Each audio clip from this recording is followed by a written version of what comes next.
Hello friends, welcome to கவிதாசmayalarai. இன்றைக்கி நம்ம பார்க்க போகிற ஸ்பெஷல் ரெசிபி நல்ல ஒரு சுவையான இன்ஸ்டன்ட் அடை, ரவா அடை. நம்ம அடை விதவிதமாக பண்ணுவாங்க, நிறைய வெரைட்டிஸ் இருக்குது. இது குயிக் அண்ட் ஈஸியாக ஒரு 10 மினிட்ஸில் பண்ணக்கூடிய ஒரு ரெசிபி. இது நம்ம நல்ல வெள்ளை ரவை யூஸ் பண்ணி செய்கிறோம். வெள்ளை ரவையில் நம்ம உப்புமா, இட்லி, தோசை, பொங்கல்னு விதவிதமாக பண்ணுவோம். இந்த மாதிரி அடையும் ஒரு தடவை நீங்கள் ட்ரை பண்ணி பாருங்கள், ரொம்ப நல்லாயிருக்கும். குழந்தைங்க விரும்பி சாப்பிடுவாங்க. மேலே நல்ல கிறிஸ்பியாக உள்ள சாஃப்டாக ரொம்ப சூப்பராக இருக்குங்க. இங்கே ஹெல்த்தியாக நல்ல வெஜிடபிள்ஸ் எல்லாம் சேர்த்து செய்கிறோம். ஸோ ஹெல்த்தியான ஒரு டிஃபனும் கூட. நம்ம பிரேக்ஃபாஸ்ட்டுக்கோ இல்லை ஈவினிங் ஸ்நாக்குக்கோ டின்னருக்கோ நம்ம குயிக்காக ஏதோ பிளான் பண்ணணும்னு யோசிக்கும் போது இது சட்டுன்னு ரெடி ஆயிடும். ஸோ மிஸ் பண்ணாமல் ட்ரை பண்ணி பாருங்கள், எல்லோரும் விரும்பியும் சாப்பிடுவாங்க. இப்போ வாங்க ரெசிபி எப்படின்னு பார்க்கலாம்.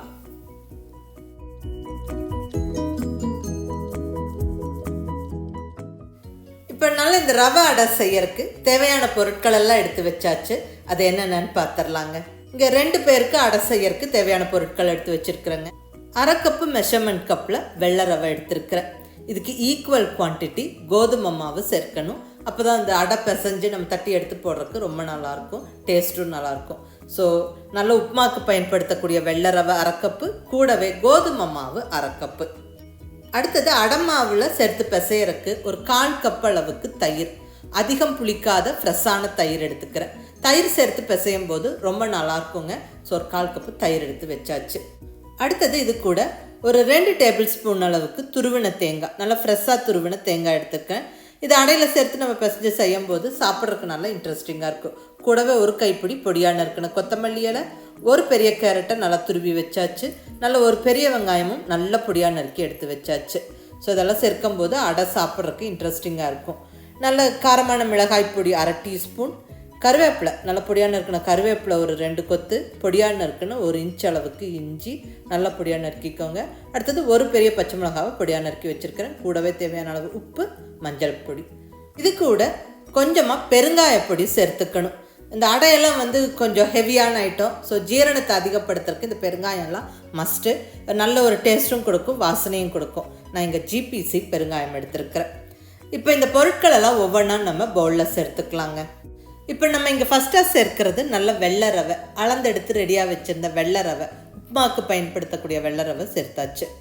கூடவே அதே ஈக்குவல் குவான்டிட்டிக்கு கோதுமை மாவு, வீட் ஃப்ளார், கூடவே 1/4 கப் அளவுக்கு தயிர், பொடியாக நறுக்குன ஒரு பெரிய வெங்காயம், துருவி ரெடியாக வச்சுருந்த நல்ல ஒரு பெரிய சைஸ் கேரட், நல்ல ஒரு கைப்பிடி பொடியாக நறுக்குன கொத்தமல்லி இலை, ஒரு 2 கொத்தளவுக்கு ஃப்ரெஷ்ஷான கருவேப்பிலை பொடியாக நறுக்கி சேர்த்தாச்சு.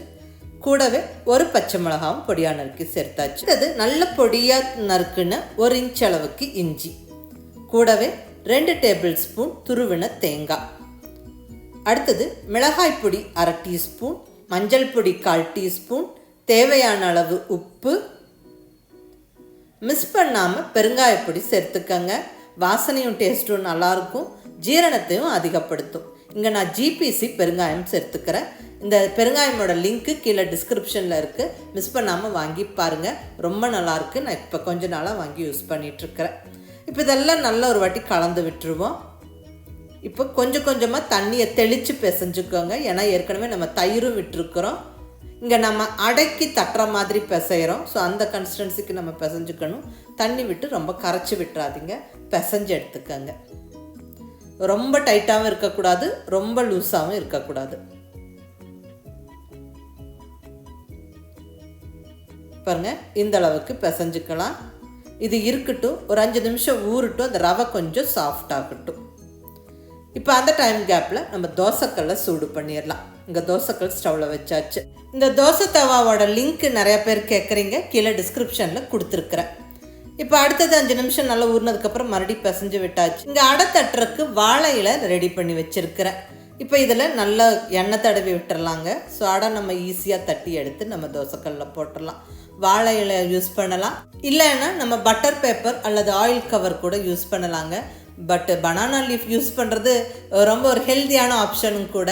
அந்த இலையோடு சேர்த்து நம்ம தோசைக்கல்லில் போட்டுட்டு அதுக்கப்புறம் அதை எடுக்கிறோம், அந்த டேஸ்ட்டும் என்ஹான்ஸ் ஆகும். ஸோ முடிஞ்ச வரைக்கும் இந்த மாதிரி அடையெல்லாம் தட்டும் போது வாழை இலை யூஸ் பண்ணுங்கள். ஸோ இப்போ நல்லா தட்டியாச்சு, ஆல்மோஸ்ட் ஒரு ரவுண்ட் ஷேப்பு கொண்டு வந்தாச்சுங்க. இப்போ இங்கே தோசைக்கல்லும் நல்லா சூடாயிடுச்சு. கொஞ்சமாக எண்ணெய் தடவி விட்டுருவோம். இப்போ அப்படியே அந்த இலையோடு எடுத்து நம்ம தோசைக்கல் மேலே திருப்பி வச்சு விட்டுருவோம். ஒரு 30 செகண்ட் அப்படியே இருக்கட்டுங்க. அப்புறம் அழகாக நம்ம இலையை உரிச்சு எடுத்துடலாம். பாருங்கள், சூப்பராக உரிச்சு எடுத்தாச்சு. இந்த இலையை நம்ம மறுபடியும் அடை தட்டுறதுக்கு யூஸ் பண்ணிக்கலாம். இப்போ இங்கே ஸ்டவ்வை கண்டிப்பாக மீடியம் ஃப்ளேமில் வச்சுக்கிட்டு நம்ம அடை குக் பண்ணணும். எனக்கு கொஞ்சம் திக்காக போட்டிருக்கிறோம். ஸோ உள்ள வரைக்கும் நல்லா வெந்து வரணும்னா நல்லா மீடியம் ஃப்ளேமில் வச்சுட்டு 2 சைடும் எண்ணெய் தடவி விட்டு திருப்பி போட்டு பொறுமையாக குக் பண்ணி எடுப்போங்க. நல்ல கிறிஸ்பியாக வெந்துடும். உள்ளே நல்லா சாஃப்டாக இருக்கும். சாப்பிட்றதுக்கு ரொம்ப டேஸ்ட்டாக இருக்கும். நீங்கள் மிஸ் பண்ணாமல் ட்ரை பண்ணி பாருங்கள். இங்கே பாருங்கள், அடை நல்லா 2 சைடும் ப்ரௌன் ஆகிடுச்சு. இப்போ இதை எடுத்து பிளேட்டிங் பண்ணிடலாம். அவ்வளோதாங்க. இப்போ அடுத்த அடையும் நம்ம தோசைக்கல்லில் போட்டு விட்டு எடுத்துடலாம்.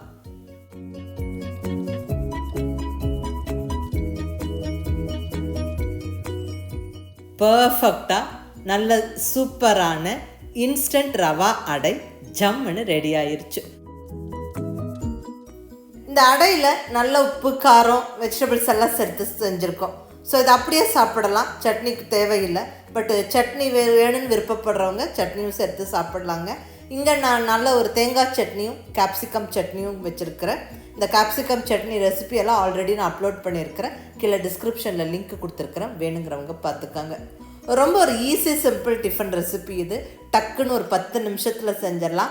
நம்ம ரவையில் எப்போவும் உப்புமாவே பண்ணாமல் இந்த மாதிரி கொஞ்சம் வித்தியாசமாக அடையெல்லாம் செஞ்சு கொடுத்தா எல்லாருமே விரும்பி சாப்பிடுவாங்க. அதுலேயும் இதில் காய்கறி எல்லாம் சேர்க்கறதுனால கொஞ்சம் ஹெல்த்தியான டிஷ்ஷாகவும் இருக்கும்.